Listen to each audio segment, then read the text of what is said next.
Okay, so this is the Creating Good Problems podcast. Thank you for jumping on, anybody watching. But this is the Creating Good Problems podcast where we talk about all things business and life, where the people that I bring on, they have gone out and they've done things pretty much to better themselves. And we know when it comes to bettering yourselves, you run into problems all the time, and you may need some help to get over the hump, or you may be able to find out the issue to your problems right away. But today I have a guest in our Substitute community, Rachel. She is helping with people with um, funding their deals and getting private money to help people get a return on their investment, on their money that they're putting in. So let me bring you on, Rachel. Hello. All right, All right, Rachel, how you Rachel, how you doing? doing? I'm good. How are you? I'm doing I'm doing great. great. I think this I is think kind this of is like kind of our like first our first face-to-face face-to-face meeting, meeting, really. really. I know. I was thinking that when you first pulled me in, I was like, oh, now I see him in person. Yeah, Yeah, yeah, yeah. Well, lots of texts, lots of chats, but yeah, for first time sure. to face. Sorry about the Sorry about the technical technical difficulties. difficulty. That's okay. I get it. I get it. But yeah, But yeah, we wanted to we wanted start to off start by off just, by just, we know we you know that you you're that you're helping people helping get people get double-digit double-digit returns on returns their on their money that they money put that they into put real into real estate. estate.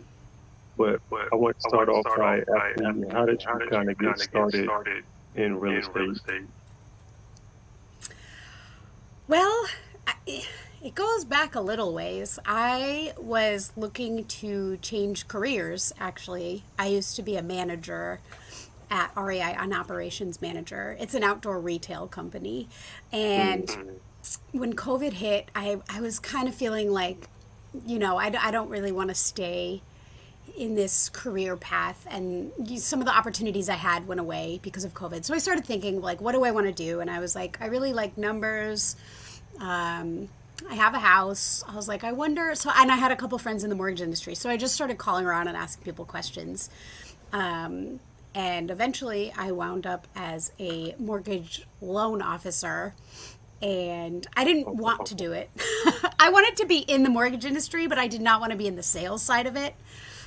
And I pretty quickly realized that that part of it wasn't for me. And so I stayed in the mortgage industry for a little while. And then just after some time, when you're in mortgages, the pay structure is a little bit different. And oftentimes you do not qualify for any kind of traditional financing. A lot of the payment is commission based. And so I was like, I see all these people buying houses. I want to buy more houses. yeah. And like, what does that look like? And so I really started to kind of think about, what I wanted to do and how that looked. And it sort of progressed from there. It was probably like a 2-3 year journey before I even started doing anything. Because the idea was there, but I wasn't ready to move on it. And I didn't quite know what I wanted to do yet. And so, yeah, it was quite the journey. But here I Okay, am cool. today. Yeah, yeah, Yeah, for yeah, sure. for sure. I I mean, mean, being in the being in the mortgage mortgage industry, that's industry, that's probably probably a lot a different lot than what different you're than what doing you're now, doing right? now, right?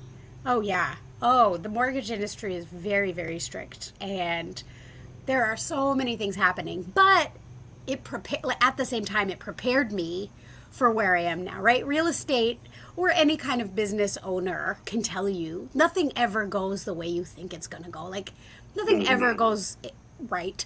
Like, there's always Yeah, something that comes up. And so the mortgage industry is very much like that. And if you've bought a house, you might not know that. But in the background, everybody is like working back and forth, and there's so many different hands on the pot, and it's like, oh no, now I have to get this, oh no. So there's always like this it kind of taught me how to flow with it.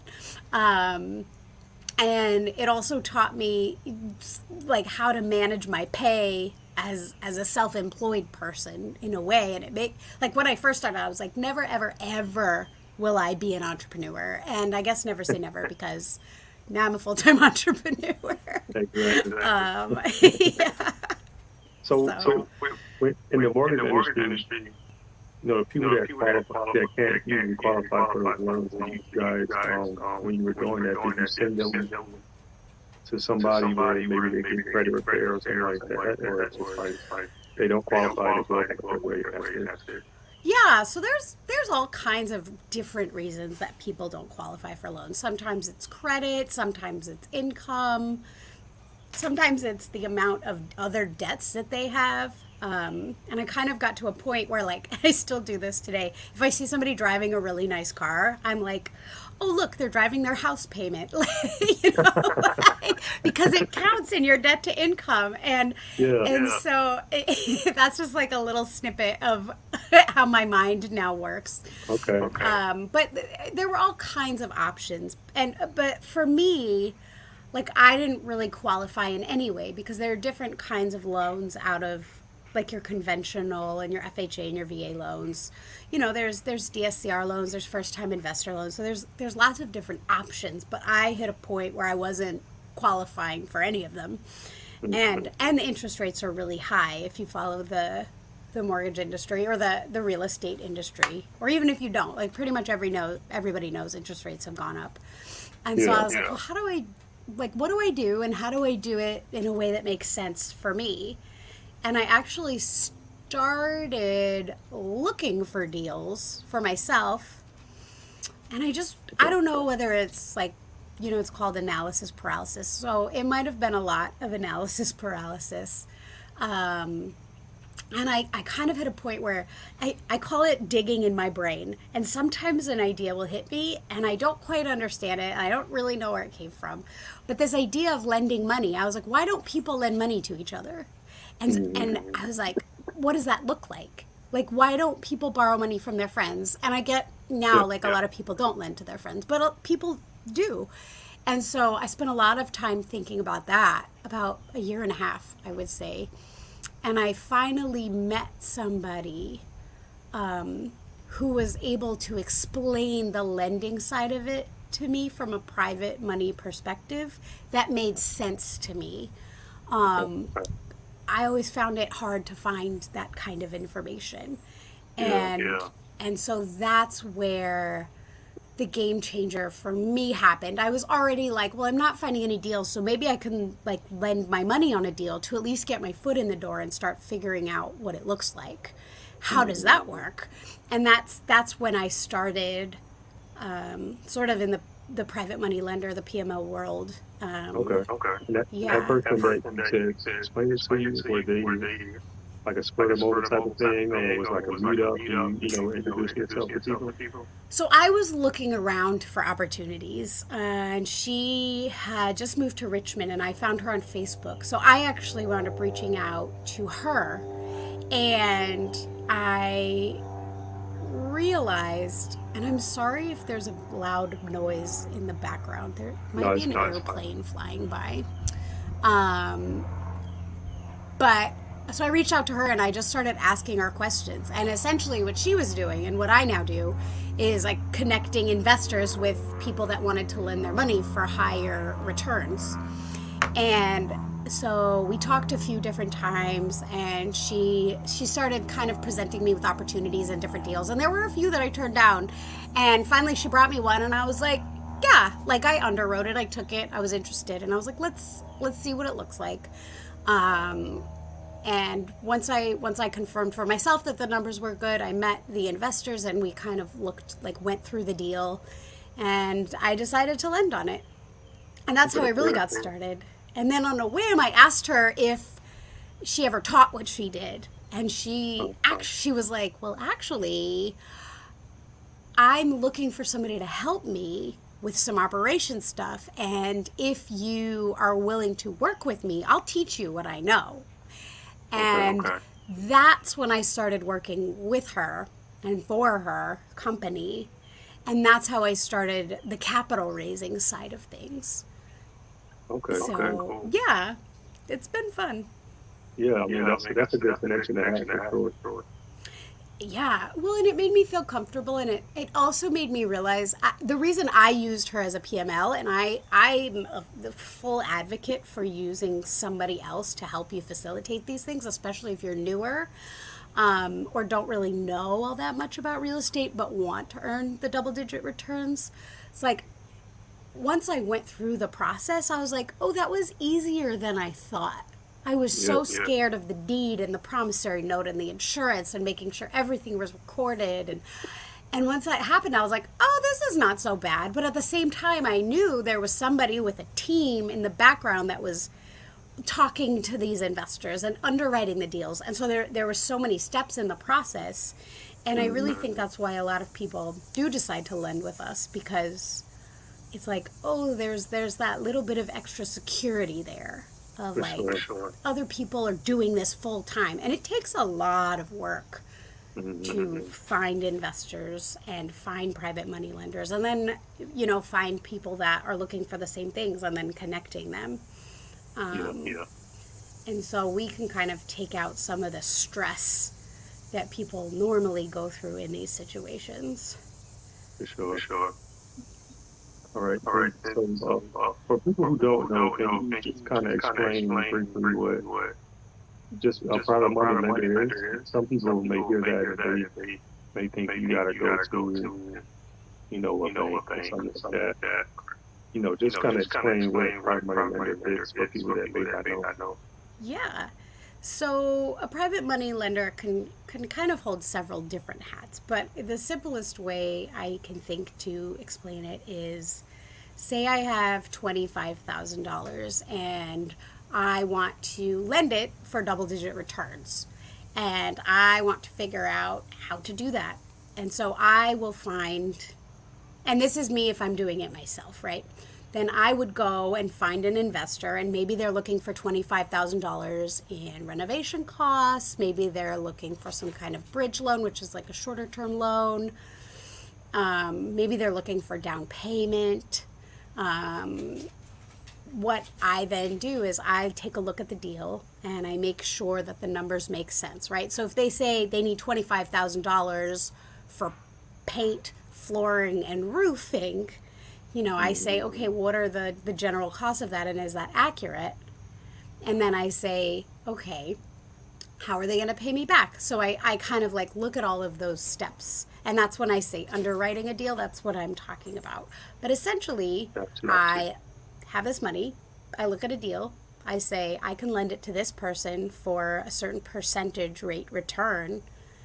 And then at the end of the deal, it's called an exit strategy. And when they implement their exit strategy, then I get paid back with my added interest. Sometimes it's monthly interest. There's so many different ways to do it, but that's kind of like the very basic bare minimum. So if you want to lend money for higher returns, you can do it in a safer way in real estate, as long as you know kind of what you're looking for.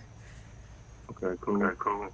And some people think you need, thousands of dollars to lend.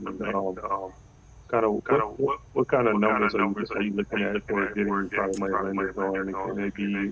Maybe $1,000, or is there a minimum? So the answer is yes. I think realistically, and for our company, we really look more for a minimum of $10,000 up. Because when you're doing $1,000, I'm sure you've heard of gator lending. Yep. But that's really like where I think you can utilize the smaller amounts of money, where your $1,000, maybe you're helping pay for an EMD, or something similar to that. And then when they close, they can either pay you back with a different private money lender or something like that. So that I would say for the smaller amounts, I would consider that gator funding, and that's not really what our company does. Like, those are not the deals that we're finding at this time. We're finding people that are looking for generally between $25,000+. And so that's where most of our private money lenders are comfortable lending, anywhere from $25,000 up. Okay, gotcha.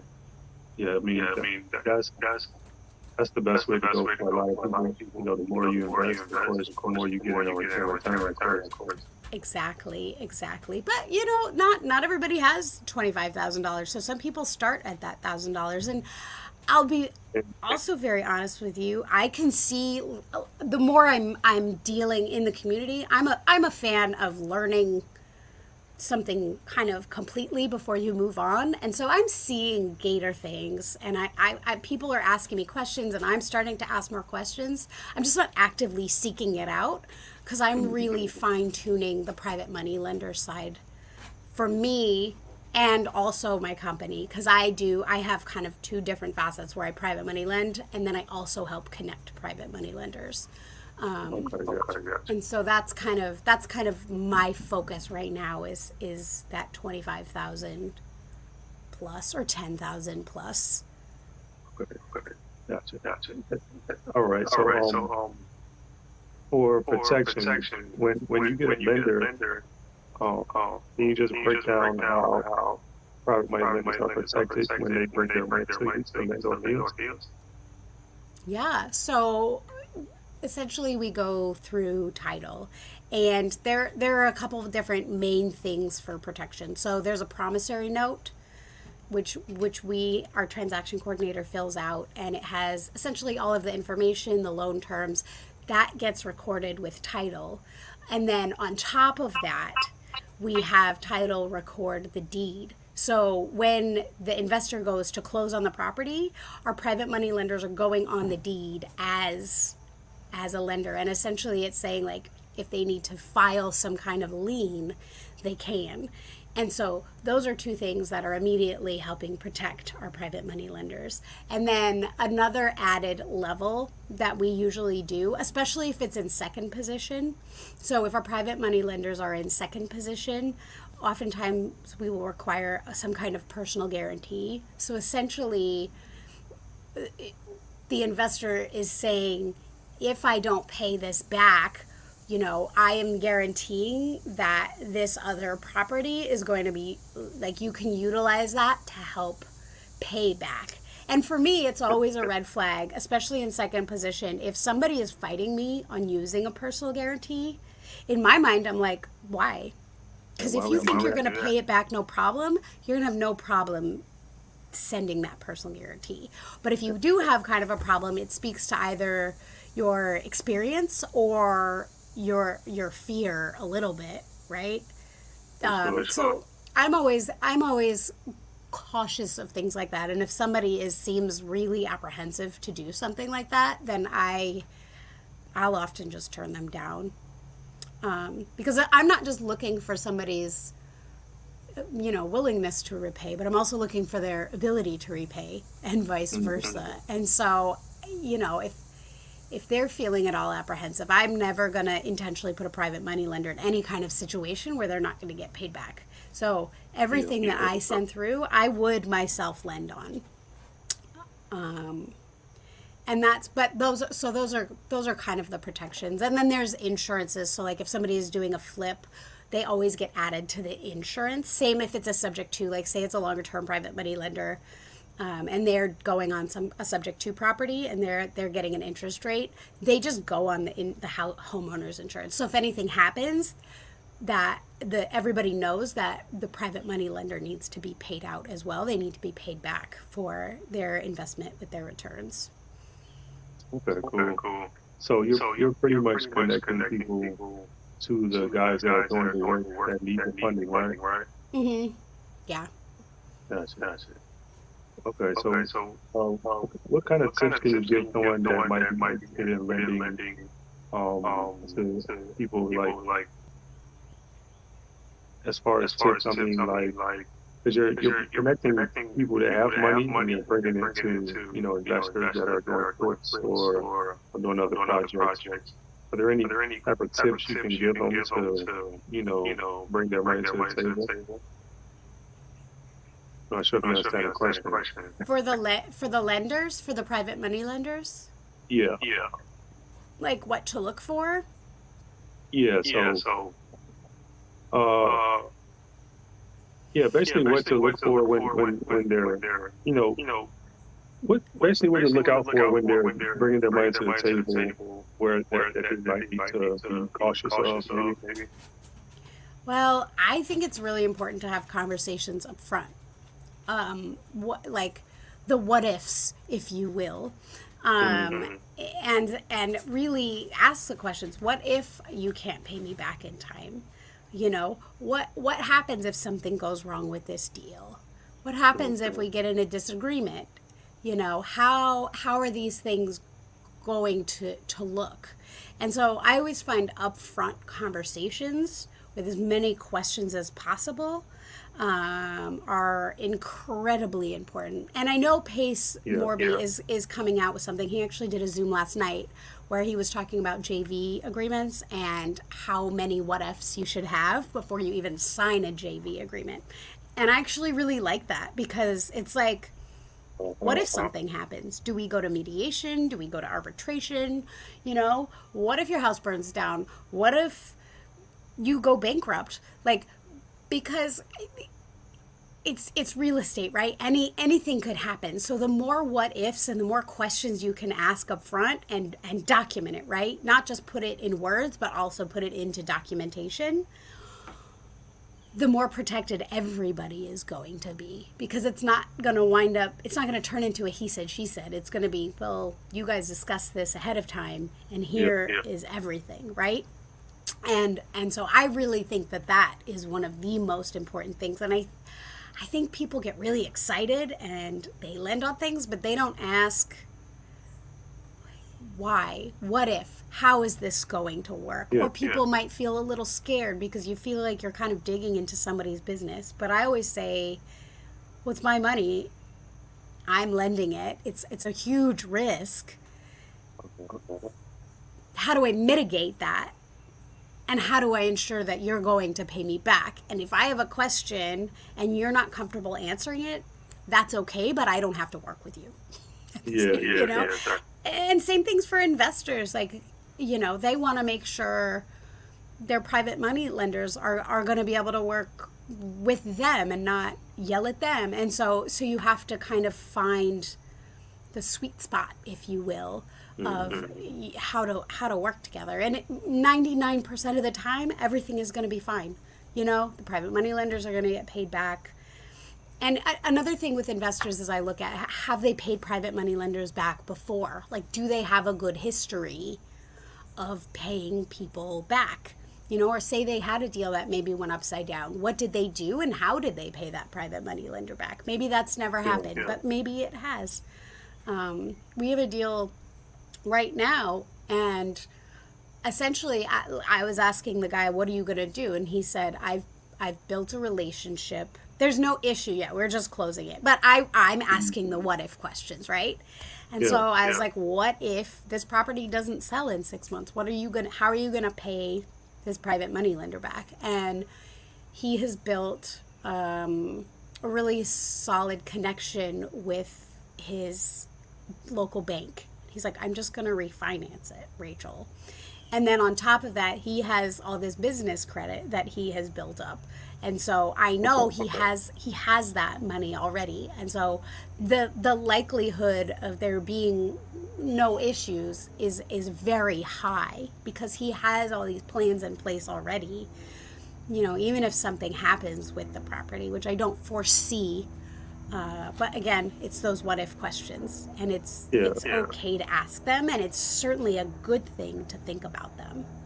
Yeah, for sure. It's kind of like Pace explained it before, where you're explaining creative finance to a seller, where you're telling them about stuff to, and the seller, of course, they're gonna have all their objections, and you overcome all of their objections.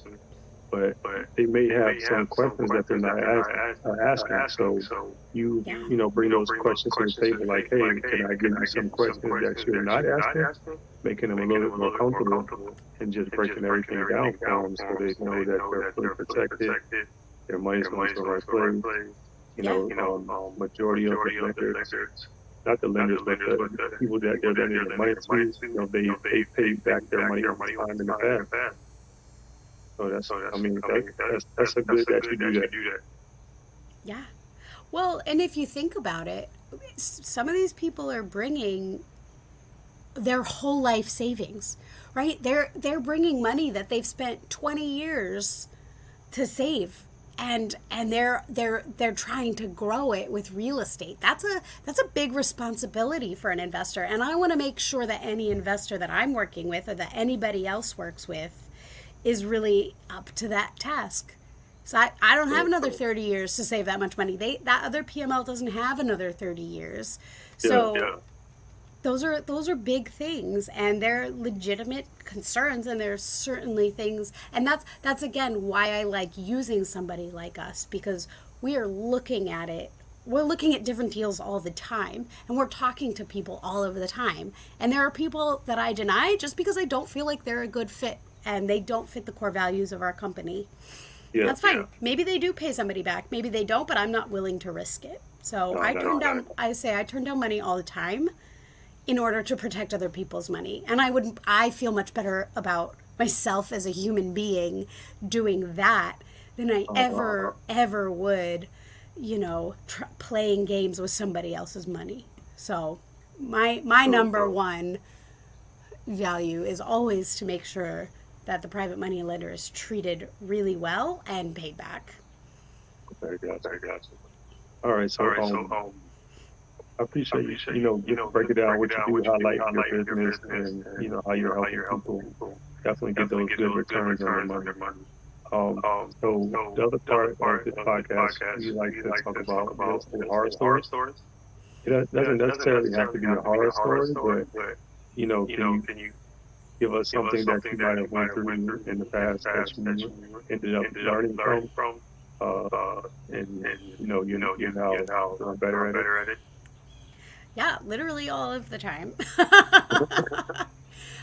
Do you want to hear a private money story that actually just happened to me yesterday? It was Yeah. kind of I'm good in real estate because I think it's funny, where I think a lot of people would freak out a lot more. So I was transferring some money to do a deal, and the first time I did the wire, I typed in a number incorrectly. And so I went to send the wire again, and the next morning I woke up, which was yesterday, and all of my online banking had been blocked. Like, I couldn't get onto anything. The guy's calling me. He's like, "Where's your wire? Where's your wire?" And I was like, "I don't know. I can't even get onto my bank account." And I was like, "Oh no, like, what am I gonna do?" So I wound up calling my bank, and I got cut off with them twice. So I waited on the phone for like an hour and a half, and I finally got a hold of somebody, and I was like, "Please don't hang up on me." But honestly, I was grateful, because while it was not fraud in this instance, if somebody had been trying to get to my money, I'm grateful to that bank for trying to protect it. So yes, I had to go through a hassle, but yes, it was also kind of my fault, because there was one other thing that they mentioned, and I was like, "Oh yeah, that definitely is also happening." And so, then I felt protected, but it was like not how I expected to spend my day. And I certainly was like, "Why are all my bank accounts locked?" And then I tried to wire something else also yesterday, and I'd hit my maximum wire amount. So I actually had to drive 30 minutes to the bank to do it in person. And so I was like, okay, well, that's a learning opportunity. Like, I either need to prepare, right, to go to the bank if I know I'm going to send over a certain amount, or I need to not send over a certain amount in a certain day. And that's fine. I can be flexible with that, but I just didn't know. So I spent a lot of time yesterday with my bank, but it worked out, and I learned a lot in the process. Yeah, you just have to be careful with that zero. Exactly. So, yeah, but there's never, there's always something. It's just kind of rolling with it. And, I don't really look at it as failure necessarily, but more as growth and learning. Mm-hmm.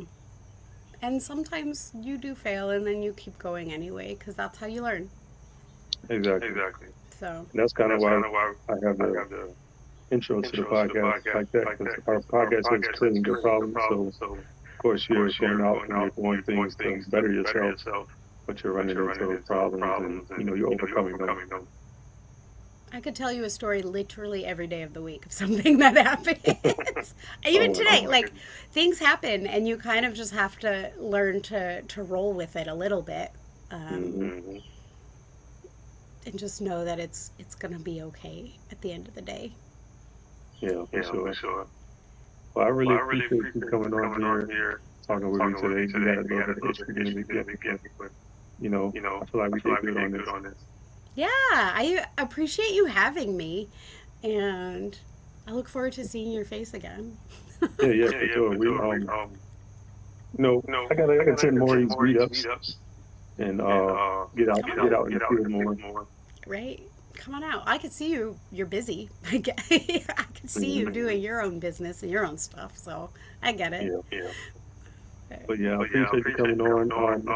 I see I you see have you have your your is that your is that your Instagram tag Instagram you have tag you there have there next to Yeah, your next to name? your Rachel name? T. Kane. There's a million Rachel Kanes, so I had to add the T in there. Okay. Okay. Is there Is there same thing on same thing on Facebook, right? Facebook, right? Mm-hmm. Are you Are open you open to to giving people giving your people your number, number, or or you want to you leave want that to leave private? that private? No, I could give people my phone number. Somebody was like, "Don't do that," and I was like, "I do it Yeah, all you the can You time." say it out say it But out loud. loud. I know it's 970-402-7286. All right. All right. Anybody Anybody want to get in want to get touch in with touch with Rachel Rachel for for our money our money lending lending opportunities? opportunities? She's She's definitely the definitely person the to reach person to out reach out to. to. Anybody seeing Anybody this in seeing the this in the future, future, definitely reach definitely out to reach out her. to her. She's always She's looking always to looking help. to help.